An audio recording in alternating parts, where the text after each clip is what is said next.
Bagremova paša je jedan od najvažnijih trenutaka u sezoni. Traje kratko, ali može doneti najveći prinos. Zato pčelinje društvo mora biti spremno pre nego što bagrem procveta. Prvi korak je procena snage društva. Za ozbiljan unos meda potrebno je jako društvo, puno pčela i stabilan razvoj. Slaba društva ne mogu da iskoriste kratku i snažnu pašu. Posebno se proverava matica i stanje legla. Dobra matica daje ravnomerno leglo i snažan porast mladih pčela. Ako je leglo šareno, slabo ili nepravilno, društvo možda neće biti spremno za bagrem.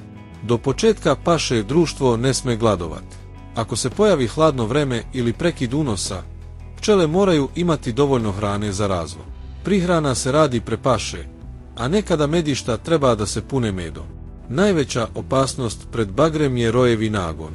Ako društvo uđe u rojenje, gubi se veliki deo pčela i prinos pada. Zato se na vreme pregledaju ramovi, naročito donje ivice, gde se često nalaze matičnjaci.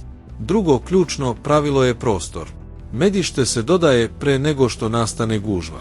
Kada pčele imaju gde da skladište nektar, društvo radi mirnije i bolje koristi pašu.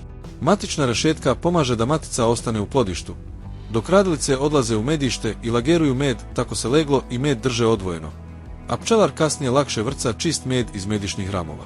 Izgrađeno saće je velika prednost. Kada bagrem krene, pčele brže pune već izgrađene ramove nego satne osnove. Satna osnova može pomoći, ali zahteva vreme i energiju. U vreme jakog unosa pčelama treba dobra ventilacija i stalna dostupna voda.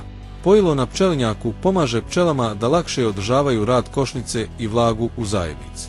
Kada bagrem počne, košnicu ne treba nepotrebno uznemiravati. Pregledi treba da budu kratki i ciljano usmereni na proveru prostora u medištu i opšteg stanja društva. Pčelar mora pratiti prirodu. Vaga pokazuje unos, a cvetanje bagrema pokazuje koliko vremena još ima. Bagrem ne traje dugo, zato svaka zakasnela odluka može smanjiti rezultat. Zlatno pravilo je jednostavno. Jako društvo, dovoljno prostora, bez rojevog nagona i spremno medište. Kada se sve to poklopi, pčele mogu maksimalno da iskoriste bagremovu pašu.